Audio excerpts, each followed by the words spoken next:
Hello and welcome. आज हम इस बारे में बात करेंगे कि कैसे बोलें ताकि लोग वाकई में हमें सुनना चाहें। देखिए, इंसान की आवाज दुनिया का सबसे शक्तिशाली साज है। सच में, यही वो आवाज है जो जंग शुरू करा सकती है या फिर प्यार का इजहार कर सकती है। लेकिन अक्सर हम में से कईयों को ऐसा महसूस होता है कि हम बोल तो रहे हैं, पर हमारी बात किसी तक पहुंच ही नहीं रही, जैसे हमारी आवाज भीड़ में कहीं खो सी गई हो। तो सवाल ये है कि ऐसा क्यों होता है? क्यों कुछ लोग इतने कमाल के वक्ता होते हैं जबकि बाकी लोग बस संघर्ष करते रह जाते हैं? ये सिर्फ अच्छे शब्दों का खेल नहीं है। असल में ये उन आदतों के बारे में है जो हम जाने अनजाने अपनी बातचीत में ले आते हैं। तो चलिए बात करते हैं बोलने के उन 7 आम आदतों की जो हमारे असर को कम कर देती हैं। अगर हम इन आदतों को पहचान लें और इनसे दूर रहें तो हम कहीं ज़्यादा शक्तिशाली और असरदार कम्युनिकेटर बन सकते हैं। ये वो 7 आदतें हैं जिनसे हमें बचना है। पहली है गपशप, जो भरोसा तोड़ देती है। दूसरी, जज करना, जो लोगों से दूरियां बना देती है। तीसरी, नेगेटिविटी, जो हमारी सारी अच्छी एनर्जी खत्म कर देती है। चौथी, शिकायत करना, जो माहौल में सिर्फ निराशा फैलाती है। पांचवी, बहाने बनाना, जो हमें अपनी जिम्मेदारी लेने से रोकता है। छठी, बढ़ा चढ़ाकर बोलना, जो सच को धुंधला कर देता है।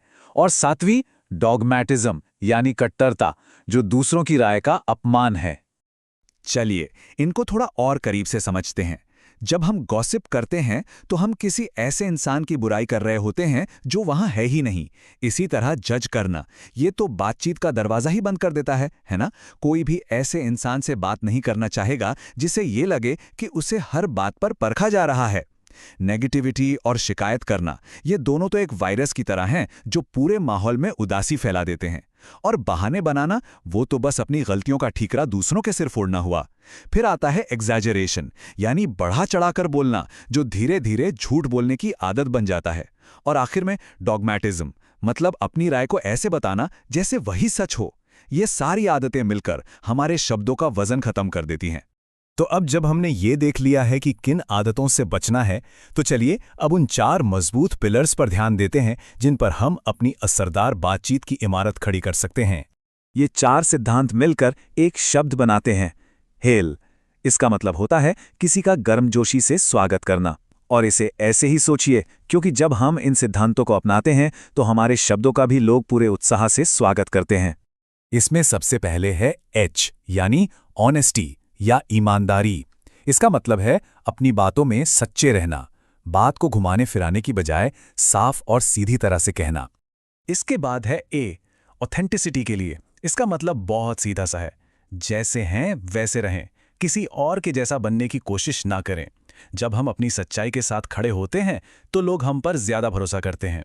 फिर आता है आई, इंटेग्रिटी का। इसका मतलब है कि हमारे शब्द और हमारे काम दोनों एक हों। जो हम कहते हैं वही हम करते हैं। ये भरोसे की सबसे मजबूत नींव है। और आखिर में है एल, यानी लव। अब देखिए, यहां इसका मतलब रोमांटिक प्यार नहीं है। इसका मतलब है दूसरों का भला चाहना। और जब हम इस भावना के साथ बोलते हैं ना, तो हमारी सच्ची बात भी किसी को चुभती नहीं है और दूसरों को जज करना तो लगभग नामुमकिन हो जाता है। तो ये तो बात हो गई कि हमें क्या कहना है, लेकिन कैसे कहना है ये भी उतना ही जरूरी है। सोचिए, एक संगीतकार की तरह जो अपने सांस को समझता है। हमारी आवाज भी हमारा साज ही है और हमारे पास इसका इस्तेमाल करने के लिए कई कमाल के टूल्स हैं। हमारा सबसे पहला टूल है रजिस्टर। जरा किसी ऐसे दमदार स्पीकर को याद कीजिए जिनकी आप तारीफ करते हैं। क्या उनकी आवाज गहरी और दमदार है? बहुत मुमकिन है कि वो अपनी छाती से बोल रहे हों, अपनी नाक से नहीं।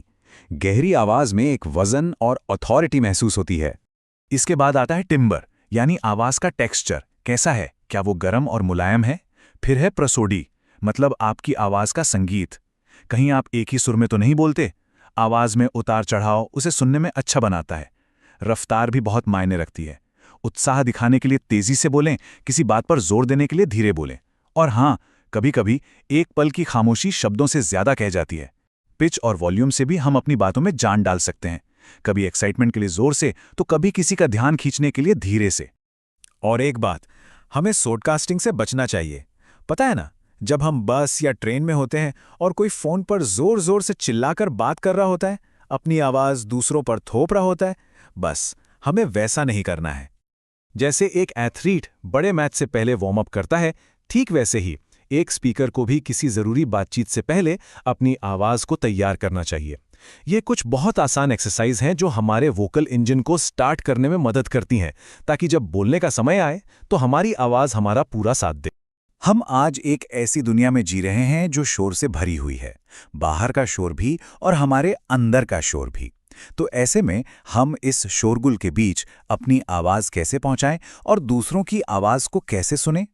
जरा कल्पना कीजिए कि दुनिया कैसी होगी अगर हम सब सोच समझकर पूरी जागरूकता के साथ अपनी बात कहें और उतनी ही जागरूकता से दूसरों को सुनें। ये एक ऐसी दुनिया होगी जो सिर्फ सुनने में ही नहीं बल्कि एक दूसरे को समझने में भी खूबसूरत होगी। तो चलिए हम सब मिलकर एक ऐसी दुनिया बनाने की कोशिश करें जहां एक दूसरे को समझना एक आम बात हो, कोई बहुत बड़ी बात नहीं। ये एक ऐसा आइडिया है जिसे सच में फैलाने की ज़रूरत है।